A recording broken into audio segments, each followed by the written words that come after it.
Olá, alunos e alunas! Sejam bem-vindos ao nosso podcast do tema Métodos Estatísticos Inferenciais. Eu sou o Gabriel Burlandi e vou acompanhar-lhes neste podcast, ok?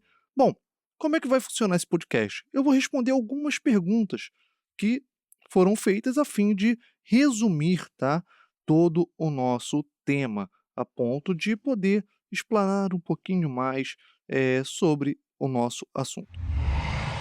A primeira pergunta é a seguinte: o que é uma correlação? Bem, a correlação nada mais é do que um estudo que você faz, um estudo comparativo, em que ele apresenta o grau de associação entre as variáveis dependente e independente, tá?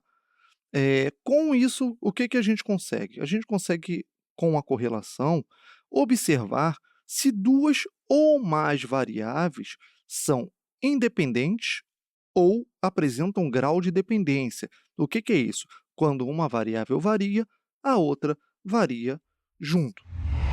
A segunda pergunta que é feita é a seguinte: qual é a diferença entre correlação direta e correlação indireta? Bom, a correlação direta ela apresenta no grau de dependência quando uma variável varia, a outra varia diretamente, tá bom?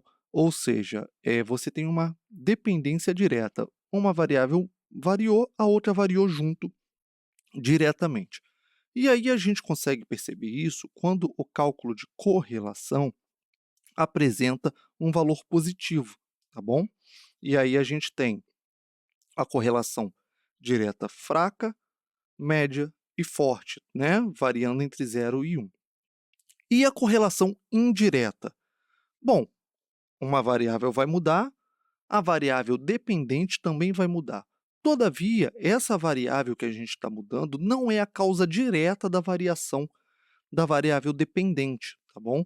Então, a minha variável independente, ela infere em outra variável que talvez você conheça ou não, que faz a sua variável dependente variar. Bom, e como é que a gente percebe a variação da correlação indireta? Bom, quando a gente faz o cálculo da correlação, a gente tem um valor entre 0 e -1, tá bom? Ou seja, esse valor é negativo.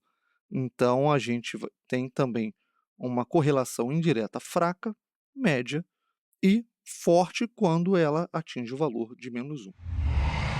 Bem, o que é o método dos mínimos quadrados? Bom, quando nós temos dados, tá bom? Seja eles populacionais ou amostrais, nós plotamos esse gráfico em um plano cartesiano, tá bom? x, y, onde a gente tem x, normalmente a variável independente, e y, a variável dependente. Se a gente percebe que esses pontos, né, que esses dados tendem a gerar uma linha reta, tá, uma função afim, seja ela crescente ou decrescente, nós podemos fazer uma coisa chamada regressão linear. Para que isso? Para que a gente consiga descrever uma reta